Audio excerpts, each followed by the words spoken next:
क्या आपने कभी सोचा है आप कौन हैं? आपका अस्तित्व सिर्फ मिट्टी का शरीर नहीं है। आपके भीतर कुछ ऐसा है जो आपको बाकी सृष्टि से अलग करता है। आज के वीडियो में हम जानेंगे परमेश्वर ने मनुष्य को अपनी ही छवि में क्यों बनाया और उसका आपकी जिंदगी पर क्या असर पड़ता है। बाइबल कहती है परमेश्वर ने कहा हम मनुष्य को अपने स्वरूप में और अपनी समानता में बनाइए। उत्पत्ति 1:26 से 27 ध्यान दीजिए। पेड़, पहाड़, सितारे, जानवर कुछ भी परमेश्वर की छवि में नहीं बनाया गया, सिर्फ मनुष्य। क्यों? क्योंकि परमेश्वर चाहता था कि इस धरती पर कोई ऐसा हो जो उसके हृदय, उसके चरित्र और उसकी भलाई को प्रतिबिंबित करे। परमेश्वर प्रेम है, इसलिए उसने आपको प्रेम करने की क्षमता दी। परमेश्वर क्षमा करता है, इसलिए आप क्षमा करना जानते हैं। परमेश्वर दयालु है, इसलिए आपके अंदर दया का बीज है।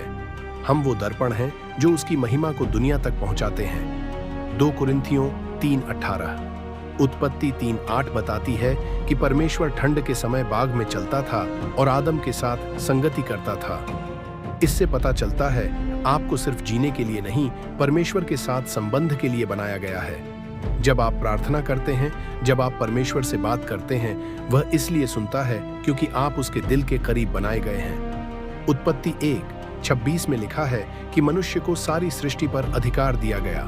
मतलब आप परमेश्वर के राज्य के प्रतिनिधि, एम्बेसडर हैं। 2 कुरिन्थियों 5:20। हम पृथ्वी की देखभाल करने, न्याय करने और उसकी रचना को बढ़ाने के लिए बनाए गए हैं। उपदेशक 3:1 कहता है परमेश्वर ने अनंत काल को मनुष्य के हृदय में डाल दिया। आपके भीतर एक अनंत प्यास है जो इस दुनिया की चीजों से नहीं भरती। यही कारण है कि यीशु बोले, मैं आया हूं कि वे जीवन पाएं और बहुतायत से पाएं।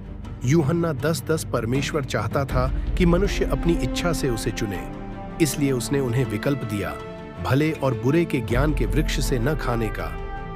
प्रेम चुनाव मांगता है और परमेश्वर चाहता था कि मनुष्य चुने हुए प्रेम से उसे प्रेम करे।